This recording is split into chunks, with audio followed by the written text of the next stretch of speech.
Assalamu alaikum wa rahmatullahi wa barakatuh.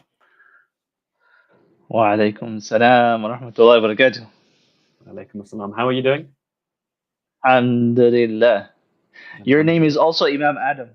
My name is also Imam Adam. That was I don't know why. Whenever we join, it tries to make both of us. It tries to switch our names. There we are. There we go. That's a Alhamdulillah. bit better.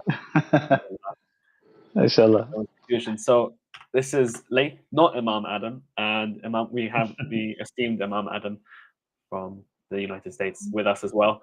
Um, thank you very much for joining us again for our fourth episode of the Quranic live show. Just an idea of what to expect. We have some Quran reading. We're going to carry on in Surah Al Hujurat with some tafsir, some tajweed, read along. If you have any comments you'd like to discuss, do drop it in the comments. I am keeping an eye on them. We're happy to go over any of your questions as well. Maybe as you're reading, something pops up and we can cover it together, inshallah. Or if you have tafsir, tajweed questions as well, how might you pronounce this? Do drop them down there. After that, we're going to be going into a discussion on what does the Quran say about unity, and exploring that more later on. So, without further ado, I think we'll jump into the Quran reading. All right. Bismillah ar-Rahman ar-Rahim. Bismillah. أعوذ بالله من الشيطان الرجيم. يا أيها الذين آمنوا لا يسخر قوم من قوم عسى أن يكونوا خيرا منهم ولا نساء من نساء عسى أن يكن خيرا منهن ولا تلمزوا أنفسكم ولا تنابزوا بالألقاب بئس الاسم الفسوق بعد الإيمان ومن لم يتب فأولئك هم الظالمون. So in this verse, the translation of which is, O you who believe, لا يسخر قوم من قوم, no group of you should make fun of each other, mock each other, jeer at the other. Um, it might just be asa an yakunu khayran minhum. It might just be that the person you're making fun of is actually better than you. Nor should any group of women mock or deride or jeer at another who may after all be better than them. And then he says, وَلَا تَلْمِزُوا أَنفُسَكُمْ, do not speak ill of one another, and do not use offensive names for each other. وَلَا تَنَابَزُوا بِالْأَلْقَابِ, alqab means nicknames. بِئْسَ الاسم الفسوق بعد الإيمان, how bad is it to be called a mischief maker after accepting faith? And the mischief here is al-fisq or al-fusuq, which we talked about earlier in the previous verses. In ja'akum fasiqun binaba, if someone who is a wrongdoer, someone who has a reputation of doing wrong things comes to you with information, it's the same root word, al-fisq, which is al-khuruj, means to leave the boundaries, the limits of Allah. بئس الاسم الفسوق بعد الإيمان ومن لم يتب, and whoever does not repent, فأولئك هم الظالمون, then they are the wrongdoers or evildoers. MashaAllah. So let's go ahead and open up the tafsir or the commentary on this verse. The commentary, in the context of the surah, which emphasizes transition from tribal bonds to those of faith, this verse indicates that boasting on the basis of tribal lineage should cease, as explained in the hadith, unless people cease boasting about their dead ancestors, who are merely coals for the fire. They will be more despicable to Allah than the beetle that rolls dung with its nose. Allah has removed from you the pride of Jahiliyyah, age of ignorance, and boasting about ancestors. One is either a pious believer or a miserable sinner. All men are descendants of Adam, wa Adam min turab, and Adam alayhi salam is from dust, came from dust. Mm.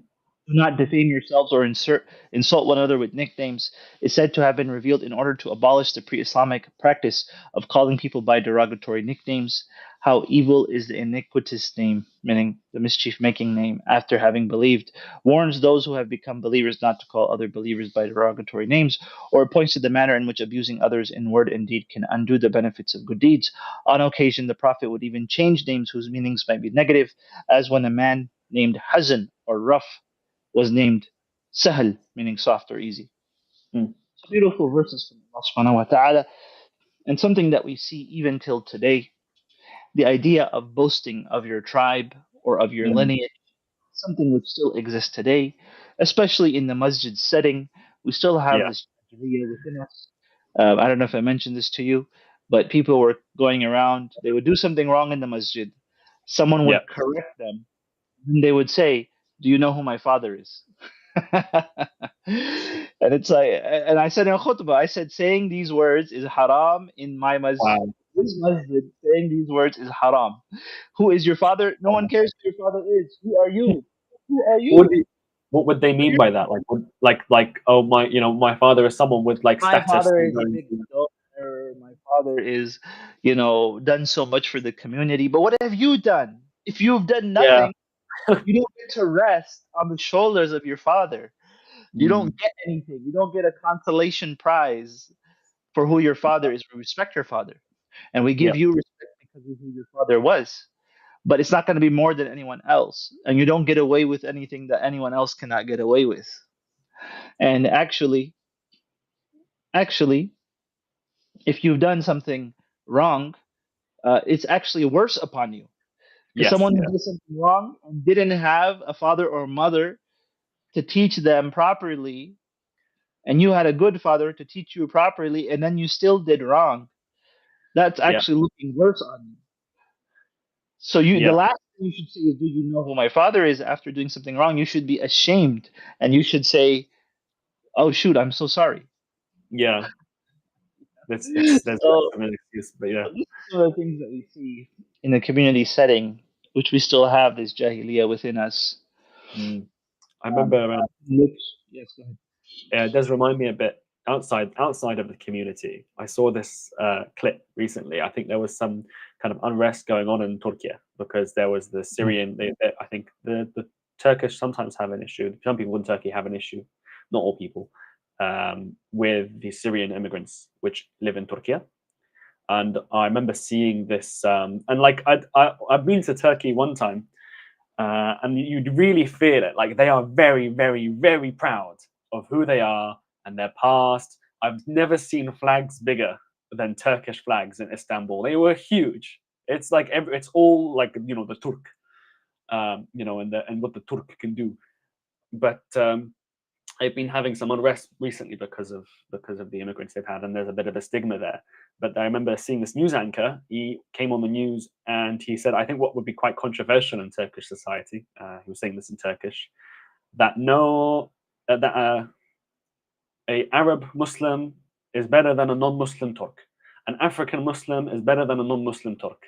I think I already said that. And a European Muslim is better than a non-Muslim Turk.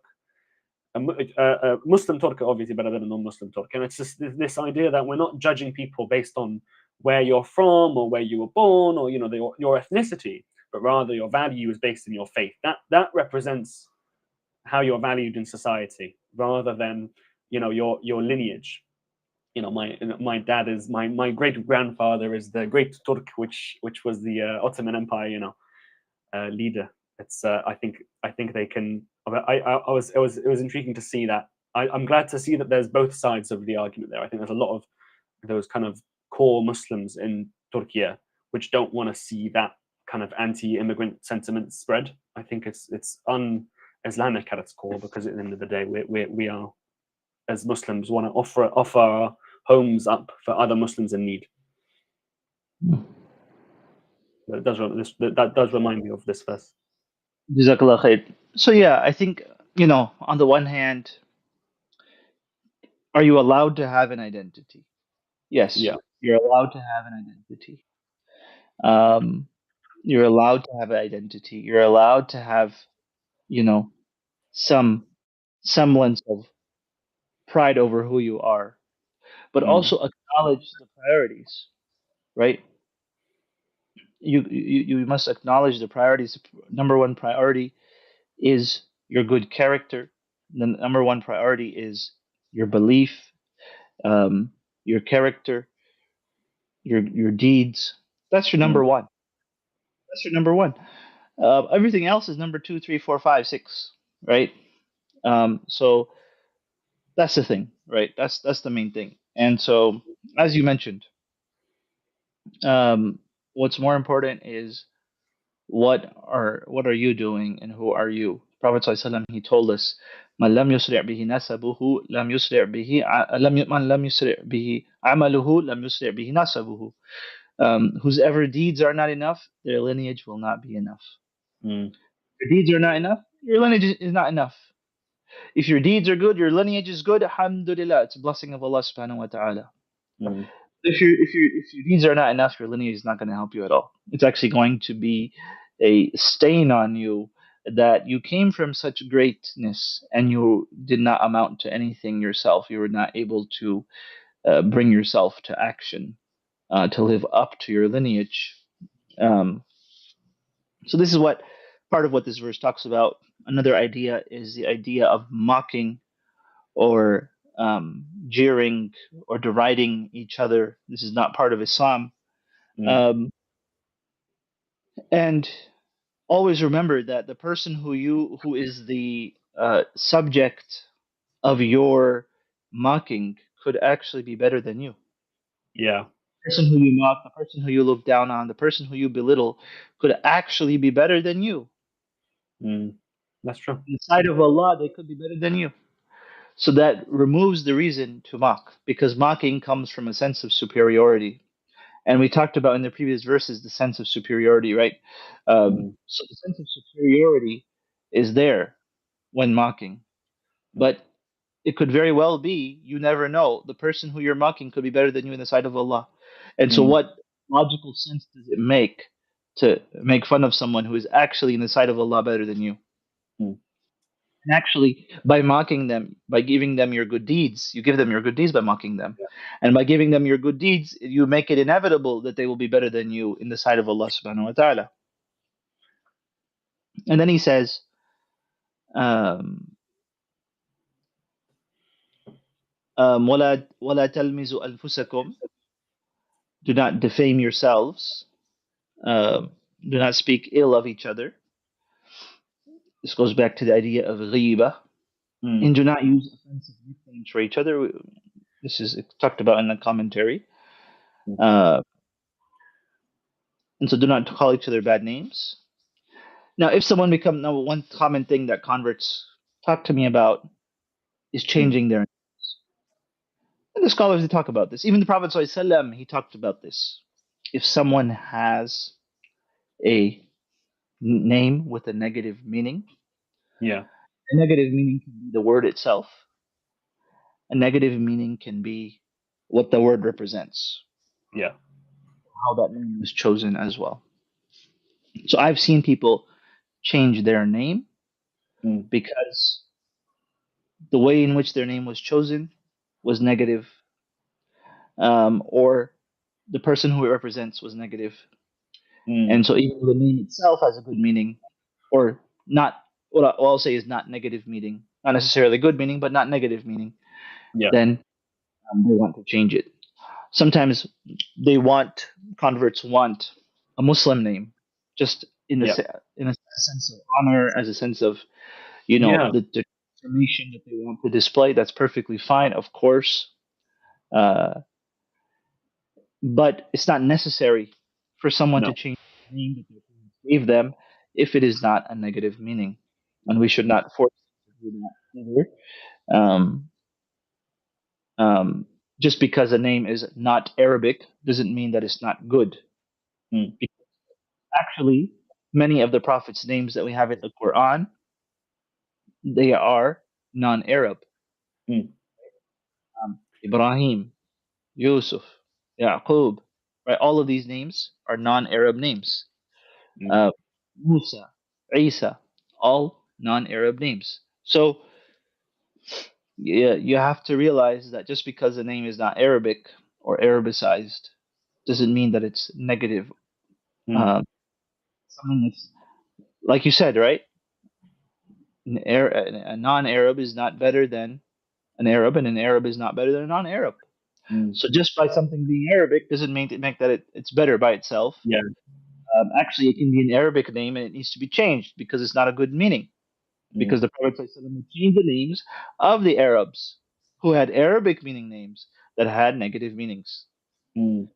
Um, so this is I know. also something that comes up in the context of I've name heard, change. yeah, I've heard some reverts. What they'll do is they'll have like a mosque name and a outside of mosque name. So they'll have like a. I think it makes like sense for especially if they're like. I think they want to obviously take on that Muslim identity and be able to take on then you know like you know, but at the same time don't want to shock their family or friends and say I'm not what name Mm. you gave to me. You know, turn around to their parents. The name you gave to me, I don't want to have that anymore. Although in Brighton, I see this I see this happening anyway because people have other stuff going on, and non-religious stuff going on. They you know they might change their gender or change their identity, and they start picking very random names, and they turn around to their parents and say, I don't identify with the name you gave me. I'm now jellyfish. I don't know. They have very I've heard of very odd names in Brighton, which don't really have much. Subhanallah. Um, People have a lot of issues with families because we live in the age of individualism. We live in the age of I want to make my own life. I want to choose my own everything, choose my own name, choose everything for myself, choose my mm, own family, choose everything. mm, And as Muslims, what do we believe? We believe that Allah subhanahu wa ta'ala chose some things for us. yeah. Allah subhanahu wa ta'ala, He chose some things for us. And part of Islam means submission. Part of it is submitting. If something is wrong, if something goes against Allah subhanahu wa ta'ala, if something goes against revelation, if something goes against what what Allah's guidance is, that's different. Mm. But Do we have? otherwise, He's chosen things for us. If something is a fault which is a medical necessity needs to be changed, that's different, Yeah. right? Uh, from something which Allah has given you this family. Allah subhanahu wa ta'ala has chosen you, your gender. Allah subhanahu wa ta'ala has chosen your biology. Allah subhanahu wa ta'ala has chosen for you so many things. Um, and part of submission is to submit to that and to make the most of, to not be so concerned about the things that are out of your control and be more Mm, concerned about the things that are in your control. Um, and if your main concern is your own self, you will simply not have time for the good deeds that you need to do in order to attain paradise, attain the pleasure of Allah subhanahu wa ta'ala. mm. Spend less time concerned about yourself, spend more time concerned about what will earn you the pleasure of Allah subhanahu wa ta'ala, what will help you to follow His guidance. I mean, Jazakallah khair. Should we move on to our next verse? Sure. Bismillah. We do have limited time today because I have at the masjid we have a seniors program, mashallah, where the elders they get together, the grandparents, elderly parents that people have, they get together once a month and they have a lunch and they have some activities and they have a talk by the imams. So inshallah, I'm going to be joining them. So I'm Inshallah. One going to day add I a have little to visit your masjid. I'll have to make a trip out. I'm honestly every time you talk about it, I go like, you know, I just it's such a dream to have a community like that. I know people that have come from bigger communities and they say like, I know like people in our community like, yeah, it's fine because we're a small community, we all know each other. Whether the people which come from big communities, they come down and they're like, no, it's not the same. Like big community is like really nice. Like I was bit. in a video with someone here. Honestly, it's funny. It's funny because people in the masjid all the time they say, the masjid has become too corporate. I said, what do you mean? Yeah, And what they really mean is, I miss the old days when there was 100 people. I knew everyone, and I just felt comfortable to that degree. Now I yeah, come, I don't know anyone. It's massive. I feel like I'm just a number. I feel like, um, it's hard to really connect with new people. You have to really go out of your way, and that's part of kind of what we're trying to solve. Yeah. How do you create sub communities? Because the max number of connections a person can have is Mm. 150, right? That's the max number of connections you can have. It's 150. Yeah. That's the, Humanly possible. Obviously, people can have 5,000 friends on Facebook or whatever, but yeah. that's not the human connections in your like everyday life. And you can have max number of close friends you can have is 5 or 6 people that are like your close people. That's Mm. all you can sustain as a human being. You have so many hours in a day. You have work, you have school, you have all kinds of stuff. Your family, right? So max number of close connections 5 or 6. Max number of community human connections possible 150. Yeah. So once the message gets past 150 people, then you lose it. It That's still a lot. changes. Yeah, that You is a know? lot of people. As in, we're from like you're like 100 people. Like I miss the old days when it was like 100 people. It's like if we had 100 people, I'd stop working. Like I wouldn't try to get any more people to come. I'd say mission success. No, as in like I always wonder this question of like if I was in a more religious place and I had access to a bigger community, would I be as religious? Because for Mm, me, if I stop engaging in the community, like it's like there's not much like there's not much left in the sense of like there's not that many people engaging to begin with. And the same like living here, like if I lived where it was like so easy to go to Jumma, so easy to like I do like it. Like when I travel to Muslim countries, it is nice. Like mm, I do really feel so happy to be in that environment. But I wonder like would it be too easy, if you know what I mean? Like maybe because it's a challenge, it's always on the top of mind because I have to engage in it. I have to. So it's it's one of those things like what we discussed before. Maybe it's just it's a challenge Allah gives you. It's a situation you're dealt, and it's how you deal with it that being in a too easy environment isn't a challenge, and being in a challenging environment is also a challenge because you have to then put the legwork. So yeah, it's but I still would like to visit, see what that's like. It's quite. It sounds quite cool. I know that it's just fast. I've never seen any place. I don't even know if we have that here with that many people and that many programs for so many different people. It is nice. Alhamdulillah, it's a work in progress. We try to do things. It's nothing's perfect. Every community has problems. Yeah, I wish more people would be able to come for, Salah. I wish more people would come. A lot of people treat the big masjid. It's called Al Jami'. The concept in Muslim yeah, countries is called Al Jami', where you pray Jumu'ah. So yeah, you go to your local masjid, your small neighborhood masjid. Like in Egypt, when I lived, you go to your small neighborhood masjid for Salah, and then yeah. for Jumu'ah, you go to the You got Jami', them. Yeah, big masjid where you get to see everyone. And then for Eid, you go to the Musalla, the bigger, even bigger place where you go for Eid. It's yeah, ingrained. For Hajj, go to the biggest masjid, yeah. mashallah. MashaAllah. This idea of going to visiting the masjid, expanding your horizon, kind of seeing what's out there. That idea definitely is there. Um, but when you're the Jami', like when you're that Jami' where everyone comes for Juma or Yeah, for Eid, people tell you, "Oh yeah, I just come to your masjid for events. When there's some event, some big event, yeah, we come." But that's not our daily. That's not our daily. You guys are yeah. card that we'll bring out in the summer once in a while. You're not our Mm. daily driver. You know what I mean? Because that sense of community is not as close. So how do you create that? That's really the challenge. You know. The one place where I have seen that like it's I would argue like the amount of attendance in big events is quite similar to like just day-to-day salat is like prayer rooms in universities and ISOCs. Like Mm. that honestly was like my highlight from university was the brothers in the prayer room. Like, everything else was just going crazy. Like, oh, your university life and everyone's doing what they're doing. And then you can always catch up with the brothers. Every salat you always see them. And they're coming in, how's uni, how's your classes, da, da, da. Even though none of them knew more of the brothers than I knew people in most of the classes I attended because you'd see them multiple times every day. You'd always see them.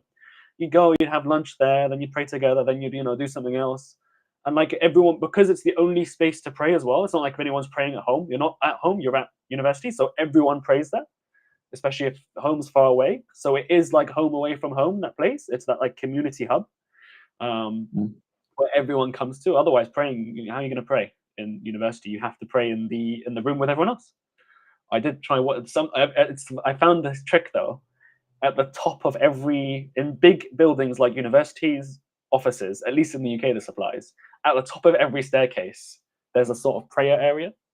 I always like there's like I saw like a sajada put up and like a poster of like the Wow, at the top of staircases. I don't know whether interesting. that's such a thing here because we have no space, so like people just start taking staircases to pray. But like if I ever like stuck, I just go to the top of a building, and I'm usually quite certain someone set up like a prayer space and just like hung Wow, a sajada over the staircase. that's such a really interesting thing, by the way. You guys would do that. You set Is up that your own prayer stage. That's awesome.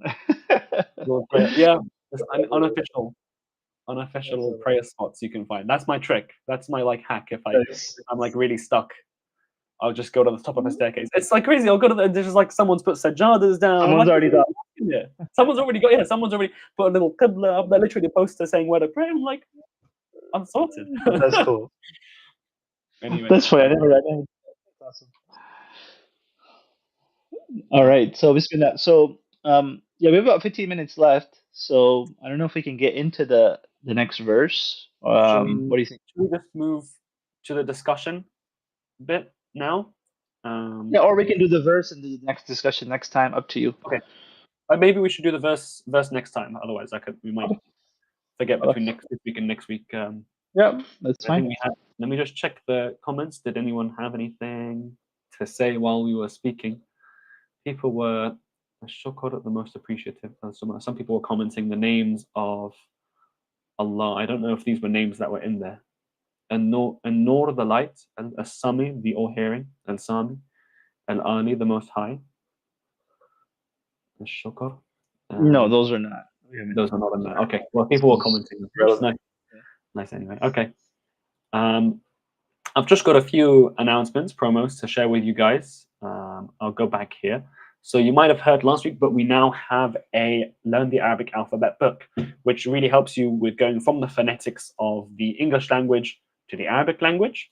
I'll put up the QR code there for that. We have a special offer on while it's first come out for 25% off from $15.99 to $11.99 until July 15th. So today, that's the last day that sale is going to be up there. So get in there while the prices are still at that. We had a picture we can't share of someone with their kid reading the book, but it's for adults, it's for kids. Either way, whether you wanted to get into the phonetics a bit more. The next thing is Quran clips, which is our latest feature, so people can actually share their clips of themselves reciting the Quran, a way for you to experience people reciting the Quran. So anyone can jump on and listen to people like yourself actually reciting from the Quran in a way that can inspire you to do the same. If you would like to test this out, we have a beta program. If you do join our beta program, we have a treat for people that join. You will get a free 1 month subscription to the Quranic Pro subscription. So you'll try out the Quran clips, but you'll also be able to try out some of the other pro features, like having all the lessons unlocked, which is great. Because I think usually you go one by one, but if you have all the lessons unlocked, you can jump into learning Salah, jump into learning different du'as. And these are great to kind of, especially for non-Arabic speakers, if you don't, it's just memorizing these little bits and understanding these little bits can sometimes make a big difference in your day-to-day life, whether just doing salat or dua. It's good to understand those little bits. So if you scan that QR code, it's a quick form. Just ask whether you're on iOS or Android, and you can jump onto our beta program. Quran Clips is just on iOS for the minute. It will be coming to Android soon. I think that's everything. I think we're currently underway with you Understand Quranic Arabic program. So that's gone past. So I think now we'll jump into the discussion section. And I imagine this is going to probably start off somewhere and then meander somewhere else. But we'll get started. And if anyone, again, in the comments, and anyone watching likes to chip in, we can talk about anything you'd like to. So we're talking about what the Quran says about unity. This was a khutbah you did. I remember when I read it, it seemed like there was bits about, I think there was some unrest going on in the States with shootings and what have you. And I think it's about coming together as a Muslim community. But this is There's relevant. always things going on. I mean, we had Yeah. shooting 2 days ago. assassination, attempt, right? Yeah. Subhanallah. So there's always stuff going on. Um, so I don't remember exactly the context of the khutbah exactly, but I remember that it was about unity. I remember that part. Yeah. Yeah. I think I think we discussed this before, but there's like even examples today. We had the elections, and we had like organizations like the Muslim Vote, which came together. It was really good because you had literally masjids and communities up and down the country. You had like Muslim tech companies come. You had Muslim communities come. Muslim speakers come. Muslim every Muslim influencer that had any say in anything, any sort of leverage, came together. And I think after the results came, we got more we pushed more seats into parliament than Reform UK did, which is the Nigel Farage far right We Hate Muslim party. So Mm. we beat the Muslim haters, which is good. We actually Wow. got more seats into parliament. I'm a bit sad because we had like a few really good candidates. We had like um, Lian Mohammed and I remember there was the one called Jodi. I don't remember his last name. And Lian Mohammed is I like a really it's to have like a strong Muslim woman in parliament as a showcase to Islam. Not only just Islam, but that in Islam you don't. We had the other candidate, which was Jodi. He's disabled and he's got a speaking impediment, and to show that in our religion it doesn't matter where you're from, who you are, and what your situation might be.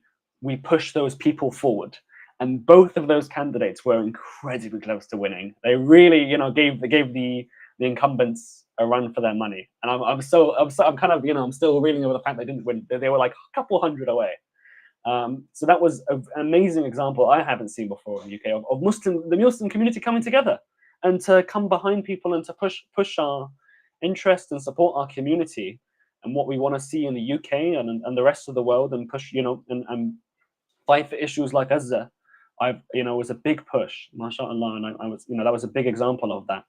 Um, I think we've not seen. I think this has been a thing we've seen a lot with Gaza and since is the community seeing why it's so important we don't divide up, and why it's so important we don't get divided by others that want to see us divided. Um, and I think that's really coming together in a way which I haven't seen before. MashaAllah. Mhm. I think. No, that's a beautiful thing, mashallah. It's hard to do. It's hard. Unity is hard. Do you know why it's hard? Mm, Because we are completely decentralized. yeah. Okay, I'm gonna go a bit philosophical here. Forgive Sure. me. No worries. Um, Go for it. so in the UK, in the US, Yeah. specifically from this perspective, right? Um, and it's different in different Muslim countries. And I know that our audience is quite vast, but so I can only give the perspective from my perspective as a Muslim in America. Yeah. Um, we have the free market of ideas, Yeah. capitalism, the free market of everything, right? And so there's no authority. There's no one leader who's saying this is how it needs to be. Yeah. And so on any issue, you will see a full spectrum of opinions and views and interpretations. Yeah. Okay. Now, the thing is, even when there was a single authority, they had the same problem. Yeah. One of the great imams of this four schools of Sunni Islam, Sunni fiqh, is Imam Malik. Mm, And he was the Mufti of Medina. He was the Mufti of Medina. And his book, The Muwatta of Imam Malik, mm, is one of the earliest, if not the earliest, major book of hadith that we have. It has Imam Malik. He owns what is called a silsila al-dhahabiyya, the golden chain, the yeah. golden narrative chain between him and the Prophet ﷺ, right? It's just a few people. It's just a few people, and so um, Imam Malik was told by the Khalifa in Medina, Malik will stick your book Muwatta onto the Kaaba, and we'll stop all these differences of Mm, opinion, and we're just going to put your stuff on the Kaaba. yeah. We're going to stick it to the Kaaba. Everyone has to follow it. And Imam Malik, if he said yes to that, he would have ended all the opinions. Everything would have just been nice, simple, black and white, no differences. What did he say? He said these differences are rahmatum min Allah. They are a mercy from Allah. And who am I to make what Allah has made halal? Who am I to make it haram? Okay. So these differences Mm. are from Allah subhanahu wa ta'ala, and they are, you don't realize how much you need it. You don't realize how much you need it when you're young and you're powerful and you're strong and you're zealous and you have time. You know, yeah, you can do the hardest thing, right? As your circumstances change, right? Single mother in a non Muslim country, right? Needs work to provide for her children. Circumstance is going to be totally different. And so you need flexibility, and that is where these different interpretations, opinions, they come from, as long as they are within a certain boundary. As long as they are within a certain boundary. Mm. Mm. So as Jazakallah long as they are within a certain boundary.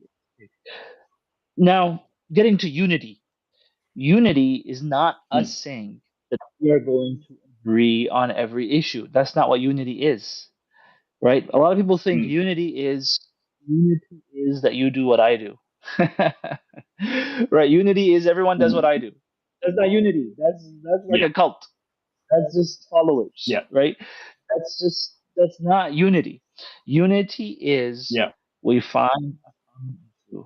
And the thing which has united us, alhamdulillah, ala kulli hal, the thing that has united us more than any other issue before, as it deserves to unite us, is Mm. the situation, the oppression, and the ethnic cleansing of our brothers and sisters in Gaza.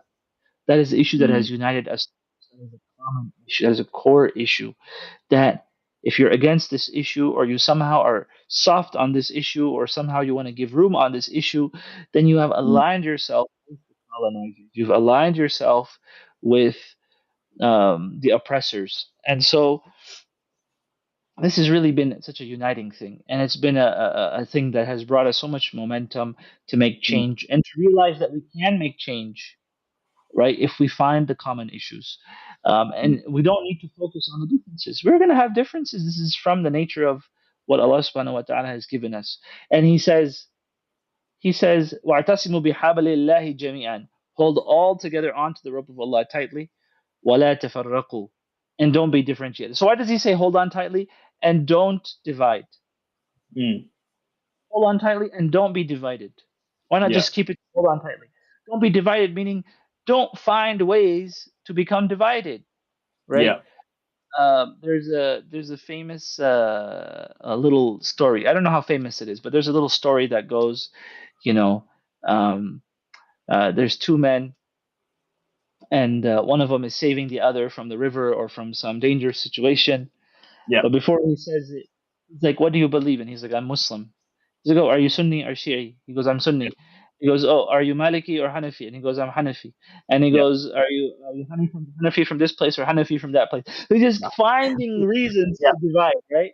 And the guy is aligned with him on every level until the last level. He says, "No, I'm from this place," and he pushes him back into the river, Oh. or whatever, right? He's finding, and there's even a version that's Christian, and there's a version that's Jewish, right? Yeah. So finding reasons to be divided. لا تفرقوا. Don't find reasons to be divided.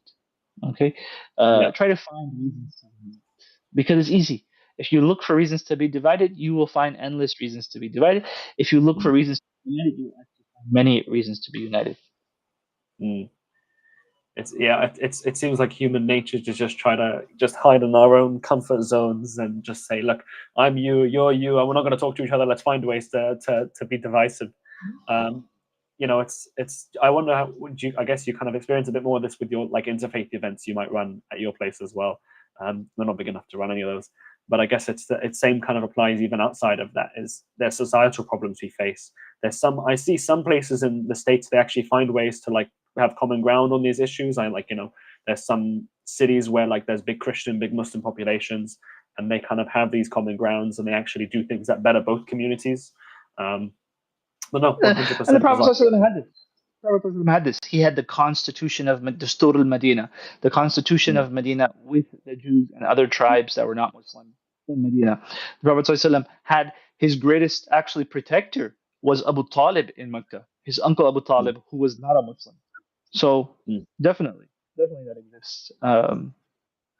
I do apologize. I have to end early today. No worries at all. I know we weren't able to have the full discussion as we wanted to, but I am gonna have to take leave, inshallah.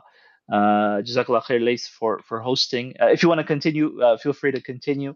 But inshallah, I'll be signing off now. Inshallah, Jazakallah khair. We'll end it here, I think, inshallah. Thank you so much to our audience for joining us. We look forward to seeing you next Monday at 5 p.m. GMT. Jazakallah khair, All right. Thank you so much. Assalamu alaikum.